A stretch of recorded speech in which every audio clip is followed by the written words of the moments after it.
Danny McGrath had to overcome obstacles before finding his home on the Quinnipiac baseball team. From the time that I was young, I always wanted to play either baseball or hockey at the collegiate level. Throughout most of high school, I thought it was going to be hockey. Fortunately, that didn't work out.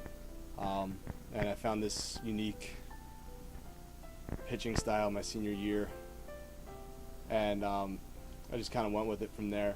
He had a unique pitching style. He was a submarine guy. His ball had some movement to it. It came from a totally different arm angle. It came from down under. You don't face a lot of guys like that. So I just felt, and our coaching staff felt, that he was a good man to have with the club, and let him see if he could develop, and see if we can get something special out of that submarine kid. Showed up to practice one Tuesday, and he said, "This is our roster for the season. Congratulations to you guys who made it." And at that point, I was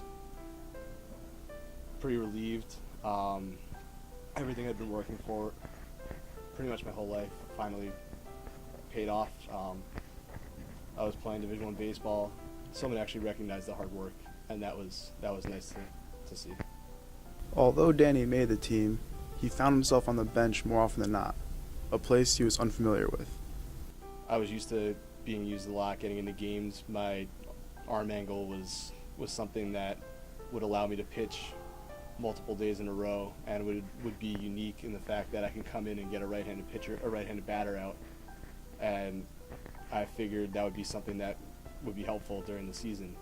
Unfortunately, my first outing was against NC State, and those guys could hit better than anybody I've ever seen.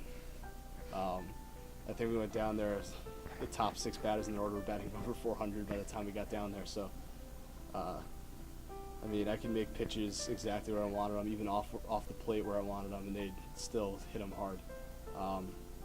So that was a rough outing for me, and from that point, I guess Skip didn't really have much confidence in me, didn't really use me again for another month or two. After struggling to take the rubber, Danny worked really hard over the summer to try to reserve a spot on the team next season. Something about that mound out there. When I got here, everything that I did over the summer just went away. And I struggled all fall with my command, struggled holding runners on. And it really just, all my frustrations with the fall season summed up on my last day. We had about 33 guys, 34 guys on the roster at this time. It was the last day before cuts, and it was my last outing. I got hit really hard. It just seemed like every pitch I threw was almost taking my head off. Every runner that got on base would steal a base on me, steal second, steal third, in 2 pitches, and I just couldn't really do anything about it. And it all summed up with one last pitch, threw a fastball, and it came back at me twice as hard as I threw it, and just almost ripped my leg off. I saw him leave the field after getting hit in the leg as the ball came off the bat and everything. And he had told me before he had gone out for the practice that he was on the line. He had to pitch really well today, and he couldn't find his rhythm on the mound and everything. As I walked off the field, I kind of had a feeling that I wasn't going to be back out there.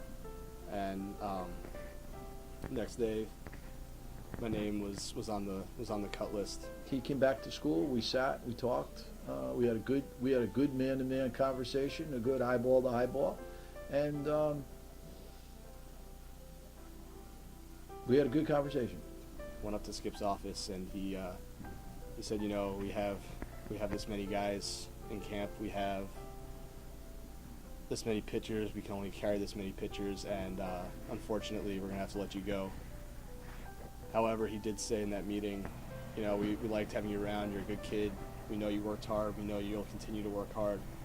Unfortunately, playing and being part of the team as an active player is not in the cards. So, but we like having you on the team. We like having you with the team. So we're going to offer you a spot as the assistant manager. I thought it would be a great way for Danny to stay with the ball club, and his relationships, his friendships are here. Danny McGrath is a loyal kid, and that type of loyalty doesn't come by every now and then. And so I thought it would be a good fit. At first, you just kind of had to be there just so, he had someone to talk to about it and, vent about it. He was frustrated with the other pitchers because he thought that he was pitching better than them and everything.